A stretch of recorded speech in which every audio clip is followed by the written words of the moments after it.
Okay, Parshas Chukas. The Gemara in Sanhedrin says on Daf Nun Vav Amud Beis that there are a number of mitzvahs Klal Yisrael were commanded in Mara. The Sheva mitzvahs b'nei Noach, Dinin, Shabbos, Kibbud Av V'Em. Rashi in Chumash has a different version. Rashi in Chumash says Parah Adumah as well. In Mara, Rashi says we were given certain parshios, Shabbos, Parah Adumah, Dinin. Also, Rashi says this in Parshas Mishpatim. Rishonim bring this down. The Arzarua brings it down. So the Chassam Sofer asks a very important question. Namely, Rashi in Parshas Chukas brings from Rabbi Moshe Darshan, what's the rationale for the Parah Adumah? Mashal, that if a mother goes or like this, I'm gonna revamp the mashal for contemporary times. A father brings a kid to shul. The kid has no business being in shul. He can't read the Aleph Beis. All he could do is consume lollipops. So stam azoi, it's child abuse. You bring the kid to shul to eat lollipops, you're training the kid to become obese from the time that they're young. That's the main problem in America. People eat too much sugar. So why are you bringing the kid to shul? You want to destroy the health of the kid, so stuff him with lollipops at home. You have to do it in the shul? In the shul, you bring him to the Kodesh HaGadolah, and then, okay. Anyway, I know it's a very big Indian for children to hear Ameini Hishmei Rabba. The kid anyway can't answer. He has so many lollipops. He has this big lollipop in his mouth. There's like a golf bowl of gum inside. It's coated with, anyway. But besides that, right, the kid takes a lollipop. He then smears it all over the tablecloth. So the president of the shul goes. Actually, a friend of mine who's the president in a shul nearby told me his responsibility is he has to watch the videotape after Shabbos and literally find out which kid is responsible for destroying the walls of the shul, and then going over to the parent's house and playing the videotape. Seriously, he has to play the videotape for the parent because the parent said, no, not my kid. So he has to literally play the videotape. Anyway, somebody said that the Musar that was giving about the Kiddush Club, somebody commented it was passive-aggressive. So it's not passive. It's not passive-aggressive. This is aggressive. I'm not passive. This is not passive. I'm not hiding anything. It's straight up, straight on. Anyway, so you tell the father, your kid made the mess. You got to clean up, right? Rashi says the mashal is, a mother has a kid. The kid makes a big mess. You tell the mother, clean up the mess of your kid. Rashi says that's the pshat in the Parah Adumah. Klal Yisrael sinned with the egal. So Yavoi ima v'kaneach al bana. The mother comes and has to clean up the child's mess. So the Chassam Sofer has an amazing question. Chassam Sofer says, really, the reason for Parah Adumah, it's a tikkun for the Chedo Egal, but Rashi says that Parah Adumah was given in Mara. Mara was well before the Chedo Egal. How could the Parah Adumah be a tikkun for the Chedo Egal if the Parah Adumah was given before the Chedo Egal? That's the Chassam Sofer's kasha. So obviously, on a simple level, it can't really be the reason for the Chedo Egal. If that was the reason for the Chedo Egal, it wouldn't be a chayk. It's obviously just an understanding, a tam. It helps us appreciate the mitzvah, but it's not the real reason.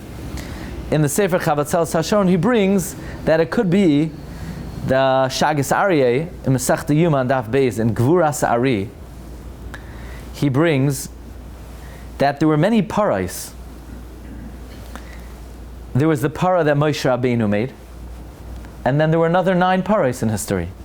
Only the parah that Moshe made was a kapar for the Ched HaEgal. The parah that was given in Mara was like all the other parais. They weren't a tikkun for the Chedo Egal. The Shagas Aryeh says only the Parah of Moshe Rabbeinu was a tikkun for the Egal. So the Parah of Mara was the regular Parah. That was given for them to be Nisasek by.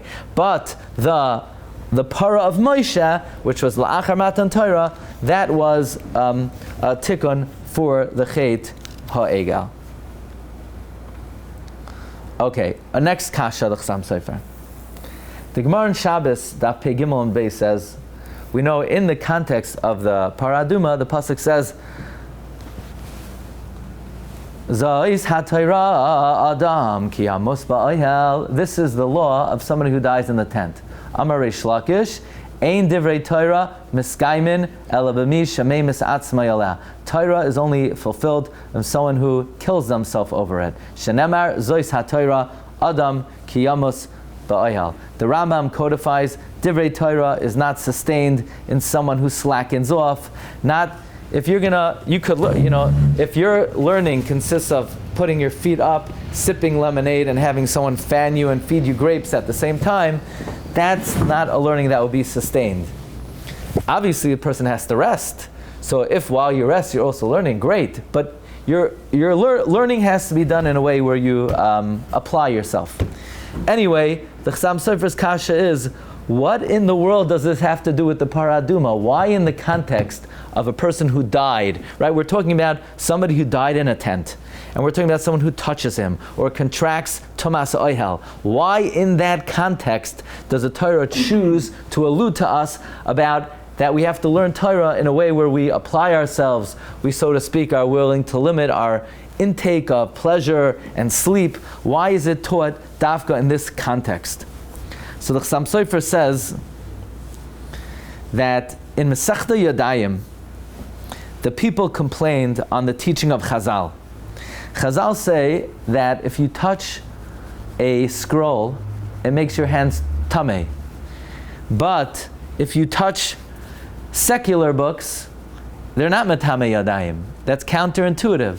That you touch Sifrei Kodesh, you touch Megillas Esther, it makes your hands tameh. You touch, if you touch the world's almanac, it doesn't make your hands tameh. Why? And the Chachamim answered, what do you mean? The bones of a donkey don't make you tameh. The bones of Yochanan and Kohen Gadol make you tameh. Why? The holier something is, the more tumah it could create. So therefore, I would think that someone who exerted themselves and applied themselves in Talmud Torah and spent their whole life learning, I would think they're not metameh.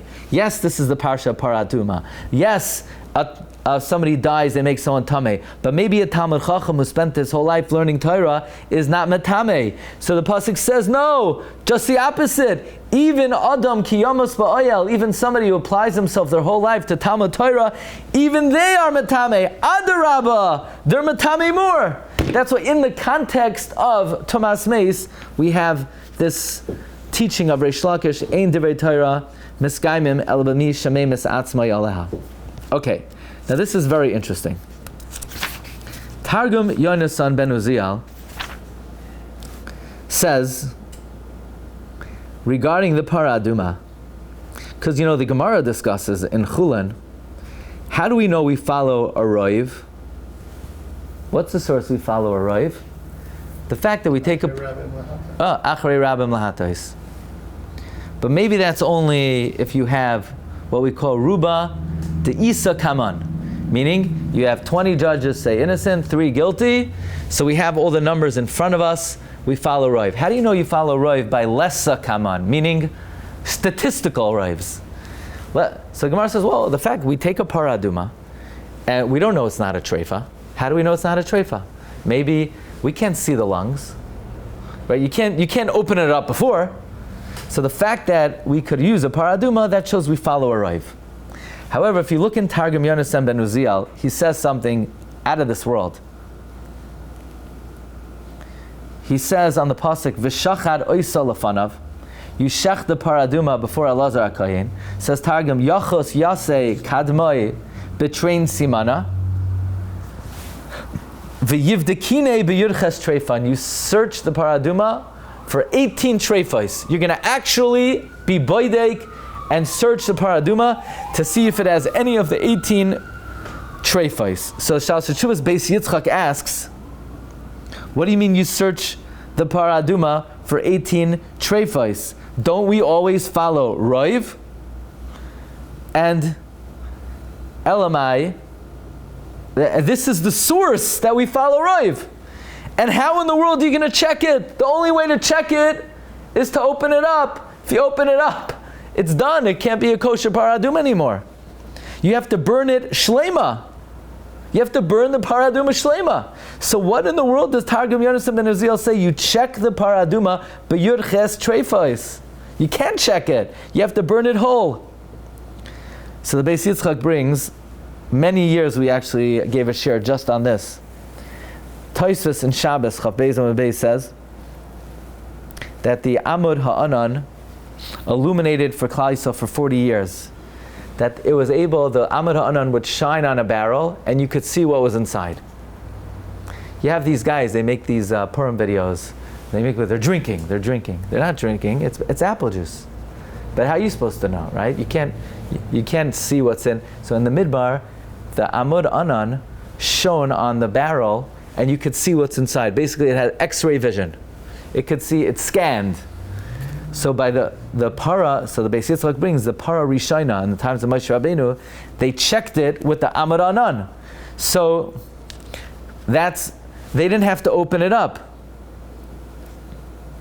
How could we bring a raya that we follow a roiv by Parah Adumah if they actually checked it? No, they didn't bring a raya from the Parah of Moshe, like we started with from the Shagas Aryeh. There were 10 paros. The first Parah of Moshe, they didn't follow roiv. They actually checked it. The other paros, they had to follow roiv. Let me see if I have anything else here for you. Okay, one more zach. Another kasha l'chsam sefer. It says, Perak Yotes, this week's Parsha. Hanoi geya b'meis l'chol nefesh adam v'tamei shivas yamim. Remember that pasuk? Hanoi geya b'meis, you touch a dead body of any person, you're tamei for 7 days. Hu yischata b'oi. Then it says, V'im lo yischata, if you don't purify, lo yitar. Kol hanoi geya b'meis b'nefesh. Anyone who touches a mess, B'nefesh adam asher yamos v'lo yischata, he's matame. That's what we said in the beginning. It says hanoi geya b'meis. So why does it repeat kol hanoi geya b'meis? That's the question of the Chasam Sofer. It's repetitive. The Brisker Rav says the first part of the pasuk is talking about dinei tumas meis. That applies any type of tumas meis, whether you touch a mess or even if you touch a revius of dam, right? A revius of dam is matame. In fact, there's a big question when Yoshiyahu HaMelech was pierced. It says Yirmiyah was like wallowing over each revius of dam. There's a question, Yirmiyah is a kohen. How could he touch the revius adam of Yoshiyahu? The Seifa of the pasuk is talking about entering the mikdash b'tumah. That we paskin that you're not chayiv for tumas mikdash for any tumas hameis. Only a tumah that a nazir would be megaleach. That you need a chatzi lug.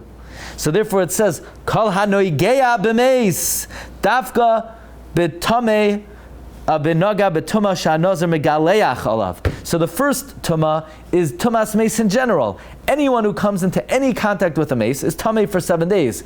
But the second pasuk is talking about when you're chayiv for entering the mikdash b'tumah. Entering the mikdash is dafka b'noi geya, not other forms of Tumas Meis. Rabbi Say, have a great day, and I hope everybody could join us later tonight. Mincha 7:15. Shkayach.